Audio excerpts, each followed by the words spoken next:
अस्सलामुअलैकुम व्यूअर्स, आज हम बनाने जा रहे हैं बहुत ही मज़ेदार और बेहद लाजवाब मौसम की मुनासबत से शलजम का अचार। तो चलिए इसे बनाना शुरू करते हैं। मज़ेदार शलजम का अचार बनाने के लिए सबसे पहले पतीली में हम 5 गिलास पानी डालेंगे और इस पानी को हम बॉईल कर लेंगे। जब तक हमारा पानी बॉईल हो रहा है, आ जाते हैं रेसिपी के सेकंड स्टेप की जानिब। तो यहाँ पर हमने लिए हैं 1.25 किलो शलजम। अब ये सारे शलजम हम छील लेंगे। देखिए सारे शलजम हमने छील लिए हैं और इन्हें इस तरह से पतलों में हमने काट लिया है। पतले देखें इतने मोटे रखेंगे।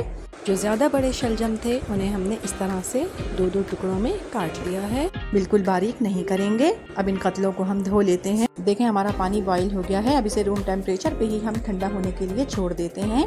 50% ही शलजम को बॉईल करेंगे, बिल्कुल हमें नहीं गलाना है इन्हें। तक हमारे शलजम बॉईल हो रहे हैं, आ जाते हैं रेसिपी के थर्ड स्टेप की जानिब। तो यहाँ पर हमने ली है 5 टेबल स्पून राई। अब ये राई हम पीस लेते हैं। अगर 5 से 6 टेबल स्पून भी हो जाए तो इसमें कोई हर्ज नहीं है। ये देखिए राई को हमने पीस लिया है। हमारा अचार जितना खट्टा होगा उतना ही मज़ेदार बनेगा। अब यहाँ पर देखें हमारे शलजम बॉईल हो गए हैं। फ्लेम ऑफ कर देते हैं।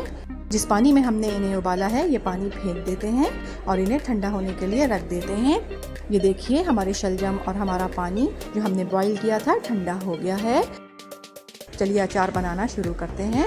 जिस बर्तन में आपको अचार डालना है उस बर्तन में ये शलजम के कतले हम डालेंगे और साथ ही इसमें शामिल करेंगे ये पिसी हुई राई,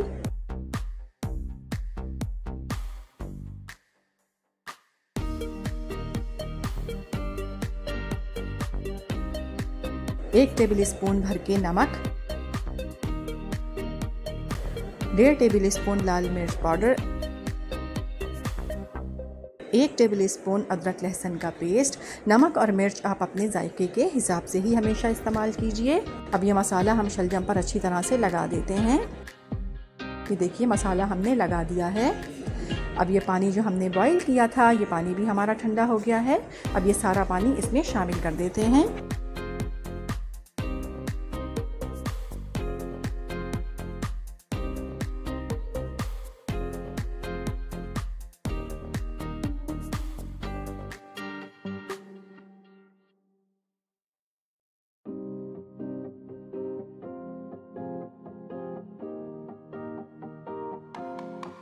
अब इसे कवर कर देते हैं और 3 से 4 दिन के लिए हम किचन काउंटर पे ही इसे छोड़ देंगे।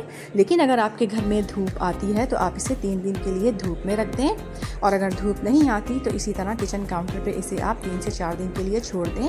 3 से 4 दिन में ये अचार परफेक्ट तैयार हो जाता है।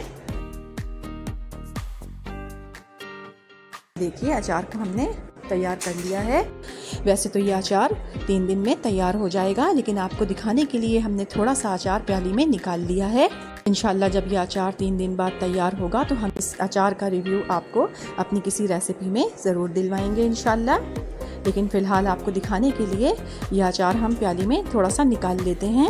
ये देखिए हमारा बहुत ही मज़ेदार और बेहद लाजवाब शलजम का अचार बिल्कुल तैयार है। इस रेसिपी को ट्राई ज़रूर कीजिएगा। पसंद आई तो लाइक कीजिएगा, चैनल को सब्सक्राइब कीजिएगा और अपना बहुत ख्याल रखिएगा। अल्लाह हाफ़िज़।